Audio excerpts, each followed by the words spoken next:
Thanks to Turtle Beach, we're here at IEM Sydney 2018.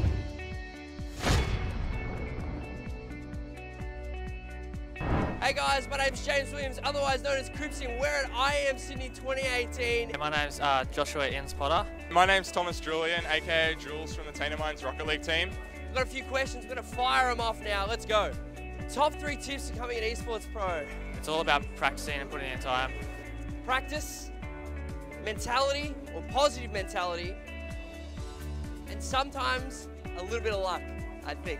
I think you can't underestimate sometimes a little bit of luck, but hard work and practice, absolutely #1 key. You have to be passionate about the game. You have to love it, otherwise you're not going to be dedicated enough. How many hours a day? I try not to think about it, but probably 4 or 5 hours a day, particularly in the evening when some of the more professional players are also playing. Playing against some of the better players in your region or in your game is probably the best thing to do, as opposed to playing maybe the more casual players who don't have that high level experience. I probably spend about 5 to 6 hours a day playing, maybe even more. I spend about 4 hours, maybe max, on Rocket League a day, and then maybe any other games that I feel like that day. Do I get time to play other games? Absolutely. I certainly play a bit of Halo, a fair bit of PUBG and Fortnite, but most of my time is consumed in playing FIFA. I play a bit of Fortnite, a bit of PUBG casually, but I try to focus on CS mainly. I definitely get time to play other games, and I mainly play CSGO and Fortnite. Greatest gaming moment.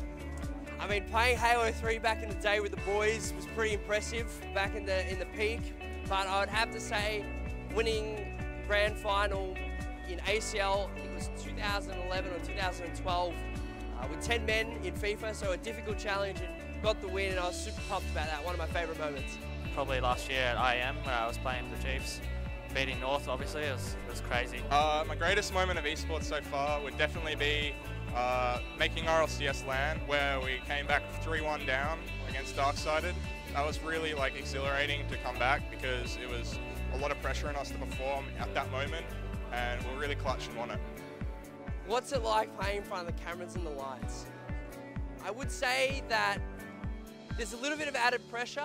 I'm a bit of a streamer as well, so I am used to eyes on, sometimes getting distractions in the chat. So at times it can be a little difficult to focus, but I think that's where the elite players come through and shine by able to focus and put out all the other distractions. It's obviously really nerve-wracking, but I love the crowd. I've never played in front of a big crowd, but I really want to play in front of a big crowd, so hopefully next year I'll be able to play in a massive event.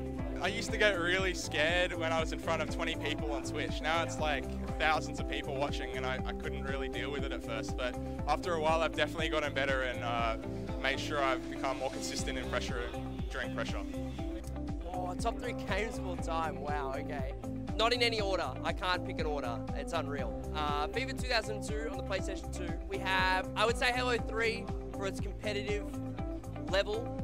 And I loved Crash Bandicoot back in the day. I thought that was unreal. Probably just CS and PUBG. Mainly CS, because I'm actually decent at it, and I'm trash at PUBG. So. Top 3 games of all time. Best game I've ever played is Rocket League for sure.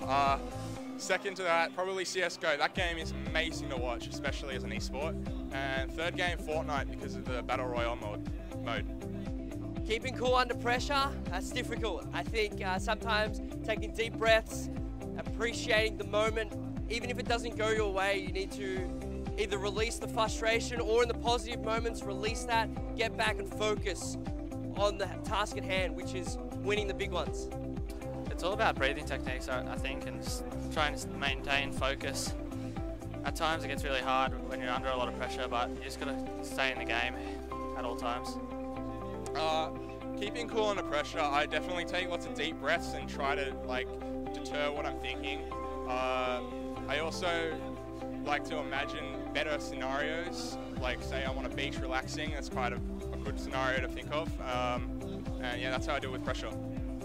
Preparing for a big game, my methods change sometimes, but I think the best way to prepare is getting a good sleep, sticking to a normal routine in the morning, and then potentially listening to some music just before the game starts. I think just getting in the mood, listening to the right music, settles everything down, and I'm straight into the game.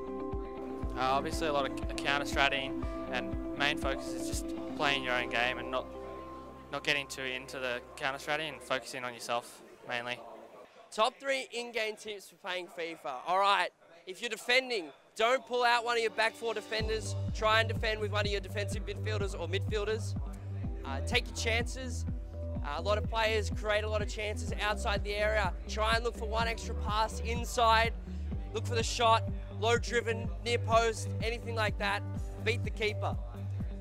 And third tip, don't try and copy someone else's tactics or formations. Maybe take advice or look at their system and try to implement them into your game slightly. But you are you, you're an individual player. You can't play like someone else does. So that's my 3 tips. When you first start playing, just focus on the basics, like your crosshair placement, all the aim stuff, and then when you get a bit more experience, then you can go into the other stuff. You like to get a lot of sleep before, so at least 10 hours. I also like to have like a good healthy breakfast, say fruit and maybe yogurt and a nice water, and I never have any soft drink or junk food. 3 players in the Ultimate Team. I'll probably say Cristiano Ronaldo, Ruud Gullit's prime card, probably Patrick Vieira, probably the other one. I'd say never teabag an opponent. Happened to me last year at IEM Sydney, tilted me a bit. The first biggest one is to maintain possession. If you don't have possession, you can't score a goal. It's as simple as that. The second one is definitely boost management. If you can't use your boost effectively, you're not going to be able to be consistently perform throughout the whole entirety of the match. Well, what's one thing you shouldn't do? I would say known as a sort of a dirty tactic is potentially wasting time when there's a long way to go in the game. So you're only 20 minutes in and you're winning. Don't waste time, you got a long way to go. Karma's gonna get you. Being an esports pro, it's actually really hard. People think it's like casual and a lot easy, but it's really not. You put in a lot of passion and time. There's nothing really that bad because it's Rocket League and it's sort of a kid's game, but I guess some people get really upset when you constantly try to just demolish them from the game, especially if it's just going out of their way and not trying to make sure they win the game. It's just BM. So demoing is definitely considered something bad if you do it in the wrong context. Things they don't tell you, it's difficult because everyone expects you to do well. And I think that's something personally I've found a little bit difficult in the last couple of months, is understanding that sometimes not having the results go your way doesn't mean you're playing badly or you're not a good player anymore. It's just learning. That's all it is. It's all learning opportunities, and if you can bounce back from those, that's the key. I think that's the difference between someone that is going for that elite, competitive or pro level, is understanding that losses are a learning experience. One thing I think most people, the audience doesn't really understand is the amount of pressure it takes. The amount of pressure is put on you as a player. It's really hard to consistently perform. Big thank you to Turtle Beach. Thanks to Turtle Beach for sending me down here. First of all, shout out to Turtle Beach for getting us involved here at IEM Sydney in 2018. Also, shout out to Tainted Minds boys. Massive, massive thank you to those guys. My name's Cripsy. Thank you for tuning in. We'll see you guys next time. Peace.